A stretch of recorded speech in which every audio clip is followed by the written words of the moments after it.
हसन इकबाल साहब से गुफ्तगू करते हैं नून लीग के लाहेमल के हवाले से और शहबाज शरीफ साहब की खुफिया मुलाकातों की जो खबरें आ रही हैं उस हवाले से भी। बहुत शुक्रिया हसन इकबाल साहब आपसे गुफ्तगू करने के लिए। आप सड़कों पर भी हैं और फिर खबरें आ रही हैं कि शहबाज शरीफ साहब पिंडी भी गए थे, कोई खुफिया मुलाकात भी हुई है, तो क्या इस वक्त मामला उसी तरफ आगे बढ़ रहे हैं? क्योंकि हुकूमत कह रही है कि नोटिफिकेशन बहुत जल्द हो जाएगा, तो जिस दरार को आप लोग एक्सपेक्ट कर रहे हैं वो दरार शायद वहां पर ना रहे।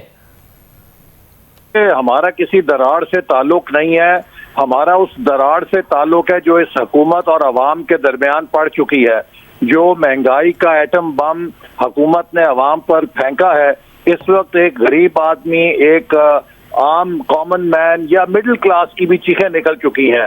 और इसलिए आज मुस्लिम लीग नून ने पीडीएम की जमातों के साथ मिलकर एहतजाज का आगाज किया है और इसको हम पूरे मुल्क के अंदर फैलाएंगे। आज पिंडी के अंदर बहुत शानदार अवाम ने एहतजाज किया है, उसमें लोग शामिल हो रहे हैं, मजदूर, किसान, नौजवान और सरकारी मुलाजिम सब लोग शामिल हो रहे हैं, चूंकि अब लोगों के लिए मुमकिन नहीं। और आने वाले दिन में शाहजेब अभी इतलात ये है कि पेट्रोल, डीजल में और बिजली और गैस के नरखों में मजीद इजाफा होगा, जबकि सर्दियों के अंदर पाकिस्तान बदतरीन गैस के बहरान का शिकार होने जा रहा है।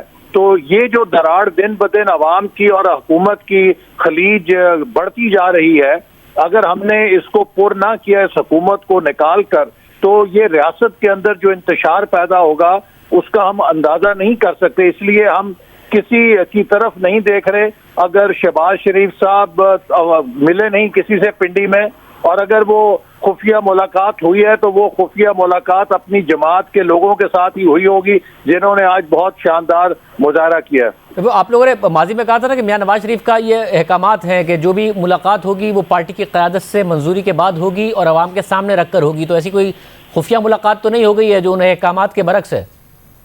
कोई खुफिया मुलाकात नहीं हुई है और हम एक शफाफ सियासत पे यकीन रखते हैं, वोट को इज्जत दो की सियासत पे यकीन रखते हैं। हमारा मुआहदा पाकिस्तान के अवाम के साथ है और हम उसी कॉन्ट्रैक्ट के ऊपर कायम है और इंशाअल्लाह ताला इस मुल्क को आइन की हुक्मरानी पर लाएंगे। और ये आइन की हुक्मरानी सबके मफाद में है, पाकिस्तान के रियासत के मफाद में है, तमाम रियासती इदारों के मफाद में है कि उस आइन की हुक्मरानी से इस्तेकाम आएगा, इस्तेकाम से मईशत मजबूत होगी और मजबूत मईशत ही मजबूत दिफा की ज़ामिन है। मगर हसन इकबाल साहब, आपने अभी ट्वीट किया कुछ देर पहले कि मेरा गुमान है कि इमरान खान मुल्क को मार्शल लॉ की तरफ धकेल रहा है, चूंकि वो ये कभी तस्लीम नहीं कर सकता कि नए इंतखाबात के जरिए PMLN की हुकूमत दोबारा बरसर इख्तिदार आ जाए।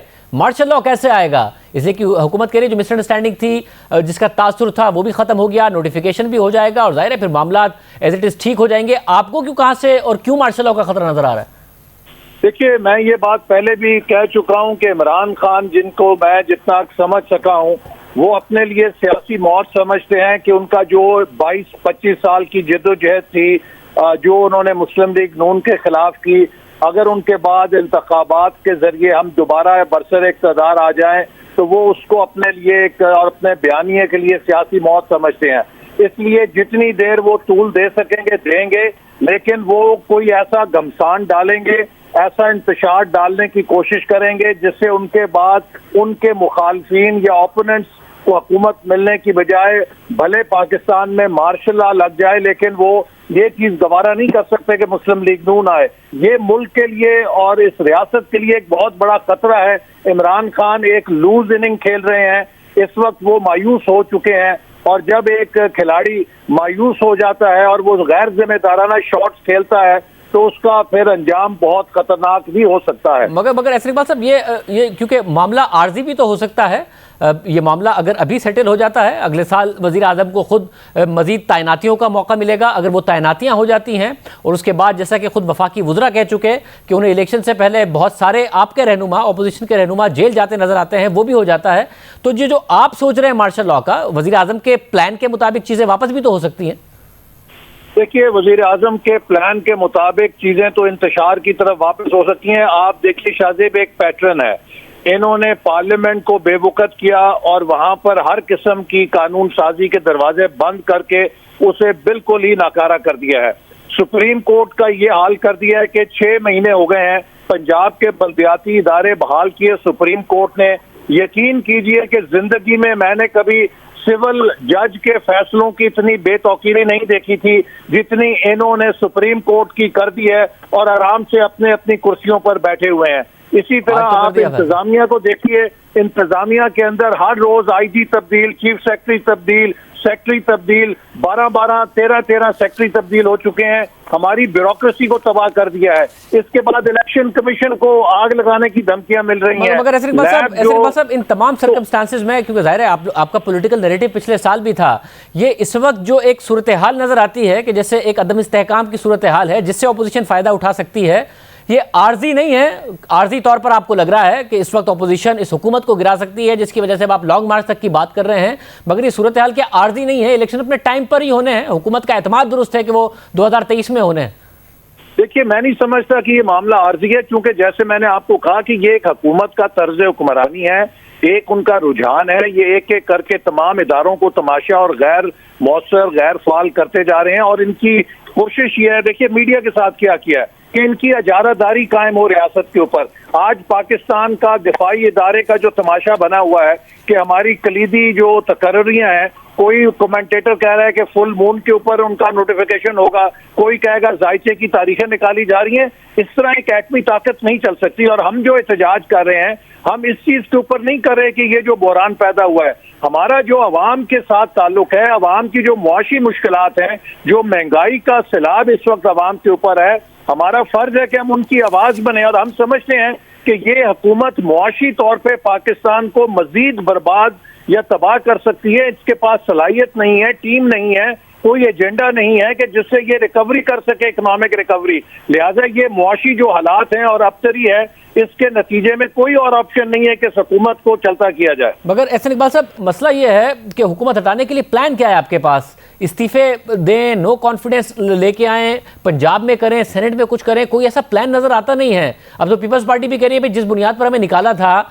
अब तो बलूचिस्तान में उनकी हुकूमत हटाने के लिए उसी बाप पार्टी के साथ मिलकर JUIF MMA उस हुकूमत को हटाना चाहती है, तो इसलिए हमें मिलके आगे बढ़ना चाहिए। तो क्या पीपल्स पार्टी से बात करेंगे, राब्ता करेंगे, प्लान क्या है आपका? जी देखिए, जमहूरियत के अंदर हर चीज, हर ऑप्शन का आगाज राय आमा से होता है, और बैसियत डेमोक्रेट हमारा ये फर्ज है कि हम पब्लिक ओपिनियन को मोबिलाइज करें। जब अवामी राय आमा का दबाव होता है, उससे सारी ऑप्शंस पैदा होती हैं। उससे अदम एतमाद की ऑप्शन भी पैदा हो सकती है, उससे हुकूमत के मुस्ताफी होने की ऑप्शन भी पैदा हो सकती है, और हमारे अगर दीगर अपोजिशन जमातों के साथ सियासी हिकमत अमली के ऊपर इत्तफाक हो सकता है।